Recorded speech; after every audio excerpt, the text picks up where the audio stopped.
சூரிய சந்திரரின் கண்ணழகோடு அரிமகாதேவனின்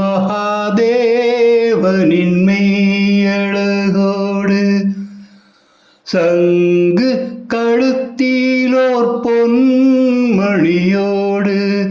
பங்குனி மாதத்து திருநாளில் பஞ்சமி திதியில் பிறந்தானையன். சூரிய சந்திரரின் கண்ணழகோடு அரிமகாதேவனின் மெய்யழகோடு சங்கு கழுத்திலோர் பொன்மணியோடு பங்குனி மாதத்து திருநாளில் பஞ்சமி திதியில் பிறந்தானை.